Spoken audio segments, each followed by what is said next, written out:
Di sini, Aida akhirnya keluar dari kapsulnya. Kurt menyapa Aida, memperkenalkan dirinya dan meminta maaf karena sudah mendadak membangunkan Aida. Aida sendiri hanya diam dan berjalan meninggalkan Kurt. Namun secara tiba-tiba Kurt menusuk Aida dengan cakar melalui sabuk di tangannya yang terhubung dengan sabuk yang melilit Aida. Tujuan Kurt adalah untuk berbicara dengan Aida. Jika Aida tidak menghiraukannya, maka Kurt akan membunuhnya sesuai perintah Jigen. Kurt lalu terkejut karena tangannya tidak bisa menusuk Aida lebih dalam. Tangannya tidak bisa bergerak sesuai kemauan Kurt. Itu salah satu kekuatan Aida. Aida mengatakan kepada Kurt bahwa dirinya bukan tidak menghiraukan Kurt. Karena Aida tertidur lama, dia khawatir nafasnya bau tak sedap. Aida kemudian menyuruh Buck untuk mengantar Kurt ke bar dan dirinya akan menyusul. Kurt dan Buck pun pergi ke bar dan menunggu Aida. Kurt menanyakan kepada Buck apakah Aida tertarik dengan Kurt. Buck lalu mengatakan kepada Kurt bahwa Aida sudah mencuri hati Kurt.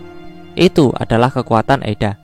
Itulah alasan mengapa Kurt tidak bisa menyerang Aida. Kurt sudah tamat. Kurt heran dengan Aida. Penglihatan segala itu saja sudah curang, tapi Aida masih punya kekuatan lainnya. Kemudian Aida tiba ke bar. Aida menjelaskan bahwa ada kamera keamanan di setiap sudut dunia ini, dan Aida bisa mengaksesnya kapanpun. Sebagian besar Aida sangat bosan, namun kadang Aida melihat sesuatu yang menarik, seperti kematian Otsutsuki. Aida mengetahui kematian Ishiki, dan saat Kurt berbicara dengan jiwa Ishiki, Kurt terkejut dengan penglihatan Aida. Kurt menanyakan kepada Aida bagaimana cara kerja penglihatannya. Aida menjelaskan kalau kesadarannya rasanya berpindah ke tempat itu. Aida juga bisa melihat ke masa lalu, namun Aida tak bisa melihat kejadian sebelum dirinya lahir. Kurt kemudian menanyakan kepada Aida apakah dia bisa melihat masa depan. Aida menjawab tidak. Ini bukan kekuatan ramalan. Aida hanya bisa melihat kejadian secara langsung atau memilih peristiwa dari masa lalu. Aida lalu menebak kalau Kurt ingin tahu mengenai bagaimana cara melepas pembatas kekuatan dalam tubuh Kurt. Kurt mengatakan yap, agar bisa membunuh Hokage dan Uchiha. Saat ini Kurt mungkin bisa melakukannya, namun dia tak ingin menyulitkan dirinya. Aida menjelaskan kepada Kurt bahwa hanya Amado yang bisa melepaskan pembatasnya, memakai pengenalan iris dan kode perintah suara. Kedua autentikasi biometrik itu dibutuhkan dan Aida tak tahu apa kata kodenya. Kurt mengatakan kalau autentikasi biometrik itu bukanlah masalah. Kurt hanya harus melakukan jurus perubahan dan berubah menjadi Amado. Aida mengatakan kalau itu tak mudah. Amado mengubah matanya dengan alat sense ninja. Jutsu perubahan tidak bisa meniru teknologi yang kompleks. Jadi, Kurt harus membuat Amado bekerja sama atau membawa matanya. Itu sebabnya Amado berlindung di desa shinobi. Tapi Aida akan membunuh Amado jika bertemu dengannya. Itu karena Amado mengubah ulang tubuh Aida dan Amado telah merebut cinta normal dari Aida. Itu yang menyebabkan Aida membenci Amado. Semua orang akan terpikat pada Aida, baik pria maupun wanita. Karena kekuatan Aida yang memaksa mencuri hati mereka, Aida menjadi tidak mengetahui hati mereka yang sebenarnya. Itu yang menurut Aida membosankan dan merepotkan. Aida membenci Amado karena dia membuatnya seperti itu. Buck kemudian berniat pergi, namun Kurt menahannya dengan sabuk hitam. Buck juga terpikat dengan Aida, namun karena dia pemalu, dia tak bisa memperlihatkannya. Kurt menjadi paham mengapa Boro melanggar perintah Jigen dan tidak memusnahkan Aida. Itu karena Boro terpikat pada Aida. Kurt mempertanyakan kepada Aida mengapa Jigen tidak terpikat padanya. Aida menjelaskan kalau Jigen adalah pengecualian. Ada dua macam hati yang tak bisa dicuri oleh kekuatan Aida, yaitu saudara sedarah dan Otsutsuki. Aida lalu mempertanyakan kepada Kurt mengenai Kawaki. Aida juga menceritakan kepada Kurt kejadian saat Ishiki dibunuh Kawaki. Kurt mengatakan kepada Aida bahwa kekuatanmu tidak berpengaruh kepada Kawaki. Mungkin kau bisa memiliki hubungan normal dengan Kawaki, dan itu juga berlaku pada Boruto. Itu karena Boruto dan Kawaki mengalami Otsutsuki Bekasi. Aida mempertanyakan tujuan Kurt, yaitu mengenai menumbuhkan pohon suci dengan memberi makan Boruto maupun Kawaki kepada Jubi. Code menanyakan kepada Eida bahwa apa tidak masalah jika kau harus kehilangan satu pangeranmu. Eida sendiri menjawab tak masalah. Kemudian Eida mengatakan kepada Code bahwa para Kage sedang berunding. Mereka mencarimu untuk bisa menghentikan rencanamu. Tapi aku bisa melihat dan mendengar semuanya. Kau tak akan pernah tertangkap. Code mengatakan kepada Eida, bagus, kau memang yang terbaik. Aku benar telah percaya padamu. Baiklah, untuk menyambut tujuan kita berdua, bagaimana kalau kita bersulang? Sekali lagi kuucapkan senang bertemu denganmu, Eida. Eida menjawab, begitu juga aku, Code. Aku mengandalkanmu. Code dan Eida sama-sama memegang gelas dan akan bersulang. Waktu pun berlalu. Boruto sedang berkumpul dengan Kawaki, Sarada, dan Mitsuki. Boruto menjelaskan mengenai obat yang menghambat Otsutsukifikasi kepada Kawaki. Dengan perasaan marah, Kawaki mengatakan kepada Boruto, kau pasti bercanda? Bagaimana dengan rencana untuk menanamkan karmamu kepada tubuh Code? Jika kau mati sebelum kita bertemu dengannya karena obat itu, semua akan percuma saja. Boruto mengatakan kepada Kawaki, bukankah itu cuma hipotesismu saja? Tak ada jaminan itu berhasil. Dengar, aku tak tahu seberapa kuat Code itu, tapi kita punya kemungkinan untuk bisa menang darinya, bukan? Sarada mengatakan, kalian berdua berhenti bertengkar. Kita di sini untuk berlatih. Jadi diamlah dan fokus. Di sudut lain, Naruto dan Konohamaru sedang mengawasi Boruto, Kawaki, Sarada, dan Mitsuki. Sambil melihat Boruto dan lainnya, Konohamaru mengatakan, ya ampun, Kawaki sama sekali tak punya semangat tim. Kawaki mengatakan, bukankah sudah jelas, kita ini bukan tandingan Code? Boruto mengatakan, dan itu sebabnya sekarang kita latihan, supaya kita bisa jadi sedikit lebih kuat. Sarada mengatakan dengan keras, oke, kalian berdua cukup. Kalian mengganggu latihan. Kawaki mengatakan kepada Sarada, kenapa kau sendiri tidak diam? Apa pula gunanya duduk diam di tempat sunyi? Sarada mengatakan, ini adalah latihan pengendalian cakra yang penting, yang paling dasar. Ya ampun, sok sekali padahal masih pemula. Dengan perasaan marah, Kawaki mengatakan, dengar, dasar itu bagus, tapi mau berapa tahun kau berencana untuk berlatih seperti ini untuk mengalahkan Code? 5 atau 10 tahun? Ini tak lucu. Boruto mengatakan dengan keras, hei, kau mau meremehkan latihan shinobi? Biar ku ingatkan kalau kau sendiri yang awalnya meminta belajar ninjutsu. Kawaki mengatakan, maksudku, ini tak efisien. Ini mungkin memang tradisi atau semacamnya, tapi kita membutuhkan semua waktu yang kita punya. Mitsuki mengatakan kepada Kawaki, jadi Kawaki, apa saranmu? Kawaki mengatakan, hal yang jauh lebih simpel dan mungkin kalian semua suka. Setelah mengatakan itu, Kawaki langsung menyerang Mitsuki menggunakan tangan perubahannya.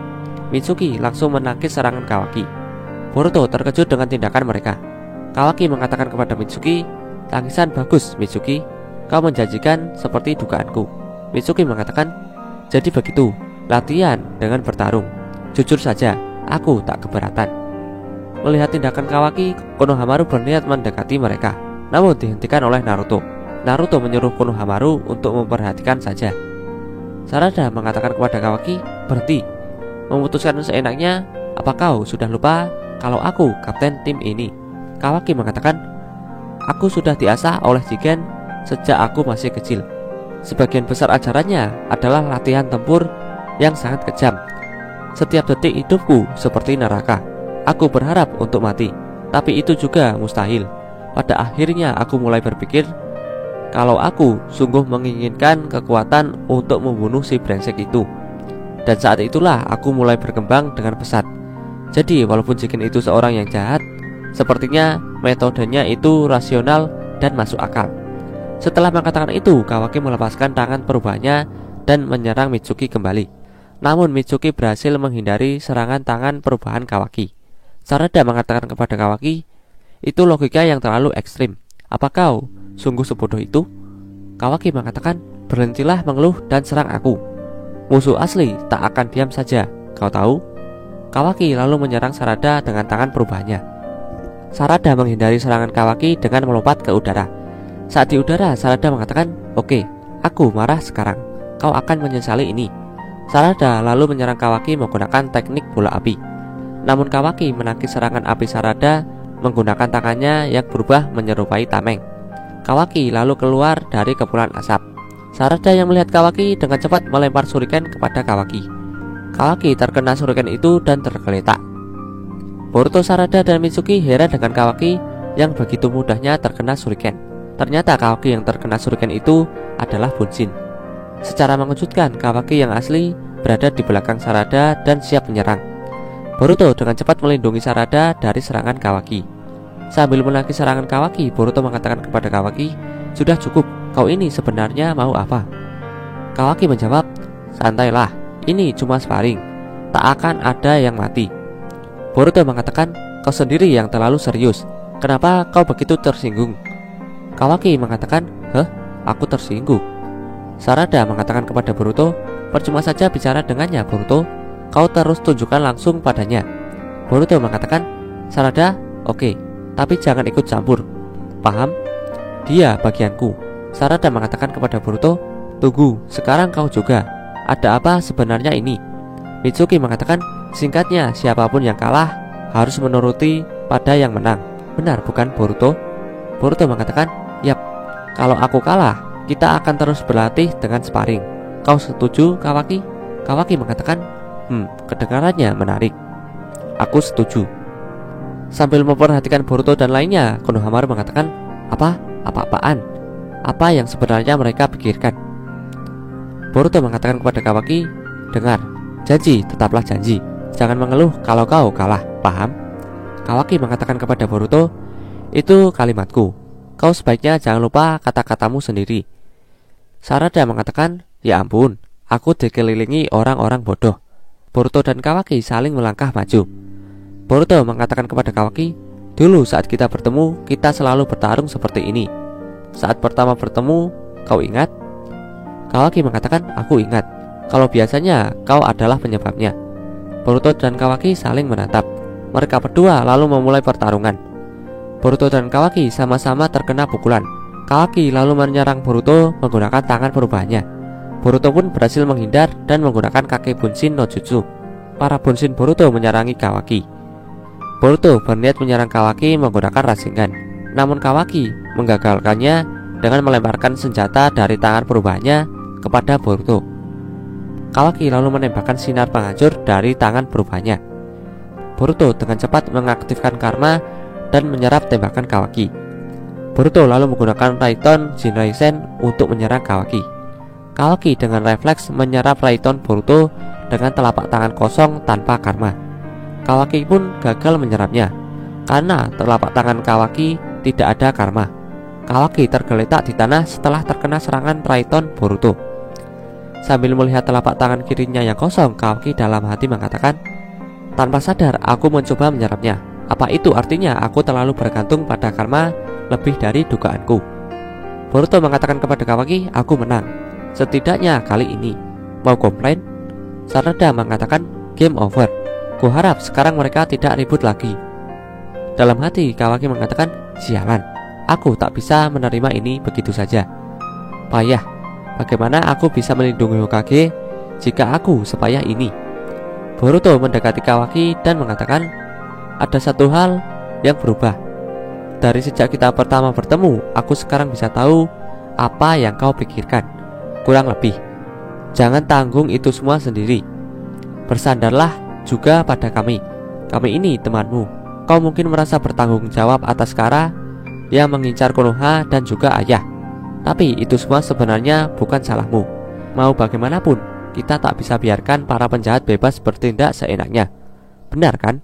Itulah yang dilakukan shinobi. Kau juga sama, bukan?" Sementara itu, sambil melihat Kawaki dan Boruto, Naruto mengatakan, Wah, coba lihat siapa yang sudah dewasa." Di samping Naruto, Konohamaru mengatakan, "Dia terdengar mirip denganmu dulu, Tuan Hokage." Sambil tiduran, Kawaki membalas perkataan Boruto bahwa, "Hah, terserahlah. Kau tahu kata-kata besar macam apa itu akan terdengar lebih baik jika diucapkan oleh orang yang lebih bisa diandalkan." Sarada mengatakan, "Aku tak percaya dia mengatakan itu. Dia sudah kalah." Mitsuki mengatakan, "Sikap yang jelek." Masih sambil tiduran, Kawaki mengatakan kepada Boruto, "Yah, mau bagaimana lagi? Aku akan menurutimu untuk sementara ini, dan dengan caramu itu juga." Boruto mengatakan kepada Kawaki, "Bodoh, kami yang harus menurutimu."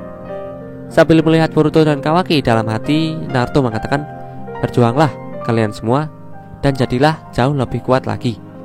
Boruto mengatakan, "Baiklah, mari kita teruskan latihan sekarang juga." Kawaki melihat telapak tangan kirinya lalu menggenggam. Dalam hati Kawaki mengatakan, "Aku bersumpah akan jadi lebih kuat, walau demi apapun juga." Diceritakan flashback Kawaki dan Code. Dulu Code sangat membenci dan sering menyakiti Kawaki karena Kawaki sangat spesial dan terpilih menjadi wadah Ishiki Otsutsuki. Code sangat iri dengan Kawaki. Jika Kawaki bukan wadah yang terpilih, Code pasti sudah membunuh Kawaki. Kemudian Kawaki terbangun dari tidurnya. Kawaki bermimpi mengenai masa lalunya dengan Code. Sumire menanyakan kepada Kawaki, "Kau tidak apa-apa, Kawaki?" Kawaki mengatakan, "Cuma mimpi, bukan apa-apa." Amado menanyakan kepada Kawaki, "Kau masih mimpi buruk saat Jigen menyiksamu?" Kawaki mengatakan, "Terkadang, tapi kali ini melibatkan Code. Dia menyebalkan dan penuh dendam seperti biasanya, walaupun aku bukan wadah lagi." Amado mengatakan, "Penilaianmu itu salah. Kau salah paham. Kau masih tetaplah wadah Otsutsuki, Kawaki, dan itu tidak pernah berubah. Jiwa Ishiki mungkin sudah hilang, menghapus kemungkinan dia memasukimu. Tapi itu tak merubah fakta kalau kau masih tetap wadahnya." Kawaki merasa kesal dan menyuruh Amado untuk diam. Amado lanjut mengatakan, "Tubuhmu yang masih terotsusukifikasi adalah buktinya. Itulah kenyataannya. Kau harus menerimanya." Kawaki lalu menyerang dan menahan leher Amado menggunakan tangan perubahannya. Karena sangat kesal dengan Amado, Amado mengatakan, dan rencana untuk menanamkan karma Boruto ke dalam Code dalam teori itu tidaklah buruk. Jika itu berhasil, Boruto bisa bangkit kembali dan selamat. Lalu, kau akan menyingkirkan Code, dua burung dengan satu batu. Namun, walau tak sempurna, Code sudah memiliki karma. Jadi sangat diragukan apakah kau akan bisa menanamkan karma lain di dalam tubuhnya. Ditambah, bahkan walaupun kau berhasil, Boruto tak bisa bangkit kembali hingga ekstrasinya selesai. Dan tubuh Code terotsukifikasi sempurna.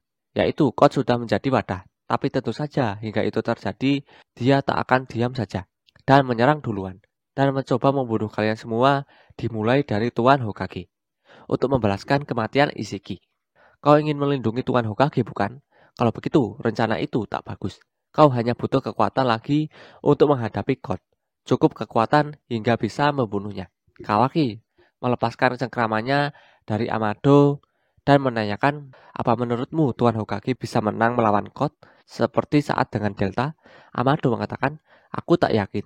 Tak jelas berapa sisa kekuatannya tanpa cakra dari Kyuubi. Tapi aku menduga dia akan mati jika 1 lawan 1 dengan Code. Itu sudah jelas tak akan seperti kejadian dengan Delta. Di dalam hatimu, kau tahu itu. Kau ingin kekuatan, bukan, Kawaki? Bukankah kau selalu memikirkan itu sejak kau kehilangan karmamu? Jadi ambil saja sendiri, khususnya karena Ishiki sudah musnah. Kekuatan baru dalam bentuk karma yang murni sebuah senjata." Sumire agak heran dan bingung dengan perkataan Amado. Amado lanjut mengatakan, "Kau memiliki kriteria dasarnya dan aku bisa mewujudkannya." Kawaki mengatakan, "Maksudmu aku harus membiarkanmu menanamkan karma lagi padaku?" Amado mengatakan, "Itu benar sekali. Ayolah, di bawah sadar kau pasti menginginkan itu." Kawaki mengatakan, "Kau sendiri tahu kalau aku benar-benar benci karma." Amado mengatakan, "Itu benar. Tapi aku juga tahu kalau kau itu rasional dan akan memakai cara apapun untuk bisa mencapai tujuanmu sama seperti diriku." Kawaki lalu mengambil bajunya dan akan pergi. Amado mengatakan, "Ingatlah, semua itu terserah padamu, Kawaki. Pilihan ada di tanganmu." Sementara itu, di tempat Code dan Eida mengatakan Kawaki yang malang. Dia benar-benar peduli pada Sang Hokage. Sepertinya dia benci pada ketidakberdayaannya karena tak mampu melindungi Sang Hokage darimu. "Ini terlalu menyakitkan untuk kulihat. Code, apa kau mau mempertimbangkan untuk melepaskan Hokage?" Code mengatakan, "Maaf, tapi tidak. Otsutsuki Ishiki adalah dewaku yang masih aku yakini. Dan mau apapun alasannya, Hokage dan yang lainlah yang membunuh dewa itu. Itu sangat tak bisa dimaafkan. Mereka semua harus dihukum tanpa terkecuali." Eida mengatakan, "Tunggu, Kau berjanji untuk tak membunuh Kawaki. Kot mengatakan, aku tahu. Aku membuat pengecualian khusus baginya, atas rasa hormatku padamu. Tapi itu sebabnya aku tak bisa melepaskan Hokage. Dia adalah target nomor 1. Aku akan membunuhnya dengan tanganku sendiri. Eida mengatakan, baiklah. Pastikan Kawaki tak tahu kalau aku terlibat. Aku tak mau dia membenciku. Bak menanyakan kepada Eida, aku mau tanya, berapa lama kau mau di sini? Eida mengatakan, berhentilah memikirkan hal sepele. Lihat, gelasku sudah kosong. Kau ini sungguh tak sopan. Bak mengatakan, tunggu sebentar. Dalam hati, Bak merasa kesal dengan Eida yang memerintahnya. Kot mengatakan, aku membunuh 2 penjaga di pintu dan 6 lagi saat pergi ke ruangan Bak. Tapi di sini ada banyak prajurit lainnya bukan? Akan jadi repot kalau mereka tahu kau bangun. Bak mengatakan benar. Kalian sebaiknya cepat pergi. Akan kuurus hal di sini untuk kalian. Eida mengatakan itu bukan masalah. Tak ada yang bisa menyentuhku. Kenapa buru-buru? Kot mengatakan itu benar. Aku sangat tertarik padamu. Dengan secara alami hingga aku sulit percaya kalau itu adalah karena kekuatanmu. Bak mengatakan, walaupun begitu kalian tak akan mencapai apapun hanya dengan berdiam di sini. Jika kau menginginkan Kawaki, kau harus bertindak. Dalam hati, Bak menginginkan Eida dan Kot untuk cepat pergi. Eida mengatakan santai saja. Itu memang sudah jelas. Tapi baik Hokage dan Kawaki dijaga ketat 24 jam. Ditambah lagi kelima desa sedang memburu Kot. Kot mengatakan benar. Jadi apa rencananya? Eida mengatakan kita mengulur waktu. Kesempatan, cepat atau lambat, pasti akan datang. Mata peramal Senriganku pasti akan melihatnya. Kot mengatakan, ya ampun. Akan jauh lebih mudah kalau aku bisa melepaskan pembatas ini. Ya kurasa aku masih bisa menang melawan Hokage dan Uchiha kalau aku melawan mereka satu persatu. Eida mengatakan, ngomong-ngomong, jangan mengandalkan kemampuan tempurku. Aku hanya bisa memakai taijutsu sederhana. Kot mengatakan, serius? Aku kira kau juga petarung yang hebat. Eida mengatakan, sebaliknya. Sejak awal, aku tak suka melakukan hal yang barbar. Aku juga tak suka rasa sakit. Kot mengatakan, jadi begitu, anggun sekali. Eida mengatakan, itu sebabnya kau dan aku sangat cocok. Aku akan jadi mata dan telingamu. Dan sebaliknya, kau akan jadi kesatria pelindungku. Kot mengatakan, kesatriamu, tentu aku setuju. Tapi bagaimana kalau kau sendirian bersama dengan Kawaki dan dia mencoba membunuhmu? Eida mengatakan, yang benar saja. Pertanyaan yang menjijikan. Kot mengatakan, tapi itu tak mustahil. Kawaki dan Boruto adalah Otsutsuki. Kau tak bisa merayu mereka. Apa yang menarik bagimu? Itu juga bisa melawan dirimu, dan karena itu, begitu juga padaku. Eida mengatakan, kurasa begitu. Aku berharap untuk menghindari ini. Tapi ikutlah denganku, God. Akan kuperkenalkan kau pada kesatriaku yang lain. Sementara itu di Konoha, Kawaki sedang berjalan-jalan. Dia memikirkan perkataan Amado sebelumnya. Waktu itu Amado mengatakan, kau menginginkan kekuatan bukan? Bukankah kau selalu memikirkan itu?